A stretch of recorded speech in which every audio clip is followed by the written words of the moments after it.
আসসালামু আলাইকুম। কেমন আছেন আপনারা সবাই? আশা করছি সবাই ভালো আছেন।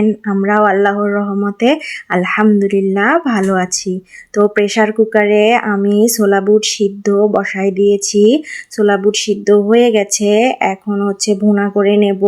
সেজন্য পেঁয়াজ, মরিচ, রসুন বাটা, আদা বাটা সব মশলা দিয়ে ভালো করে কষিয়ে নেব। আজকে একটু বেশি করে সিদ্ধ করে কষিয়ে নিয়ে ফ্রিজে রেখে দেব। প্রতিদিন আসলে এই ছোলা বুট রান্না করা ভালো লাগে না, সেজন্য আর কি একটু ফ্রিজে থাকলে একটু গরম করে খাওয়া যায় 2-4 দিন।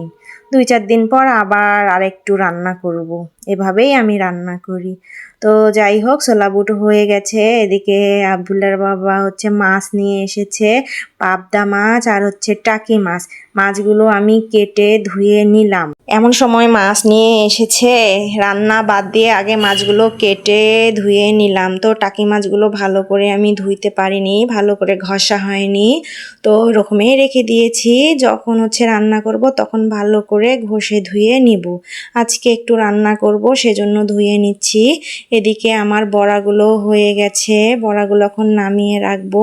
ওই তেলের মধ্যে 2টা টাকি মাছ ভেজে নিব। আজকে টাকি মাছের ভর্তা বানাবো ঝাল ঝাল করে। এদিকে আমাদের ইফতার রেডি হয়ে গেছে, সব কিছু রেডি করে রাখছে। তো আজকে আল্লাহর রহমতের 10 দিন, মানে 10 রোজা শেষ হচ্ছে। তো আলহামদুলিল্লাহ আলহামদুলিল্লাহ খুব ভালোভাবে এই 10টি রোজা পার হয়ে গেল।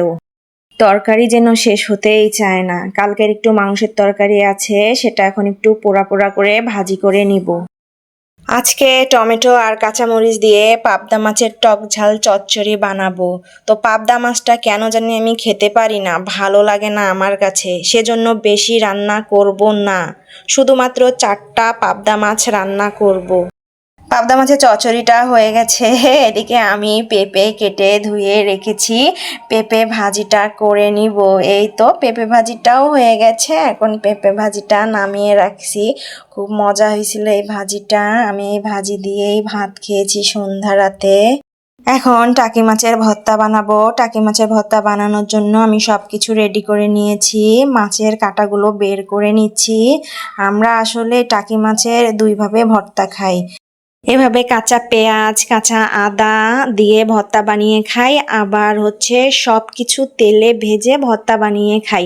তবে 2টা ভর্তা 2 রকম স্বাদ হয়। এটার একরকম স্বাদ, ভেজে ভর্তা করলে সেটার আর এক রকম স্বাদ। এদিকে আমি কাঁচা কলার ভর্তাও বানিয়েছি। এই তো আজকে 2 পদের ভর্তা, তবে সাথে একটু ডাল হলে ভালো হতো, তো ডাল আর রান্না করতে ইচ্ছে করেনি। যাই হোক, সবাই ভালো থাকবেন, সুস্থ থাকবেন। আল্লাহ হাফেজ।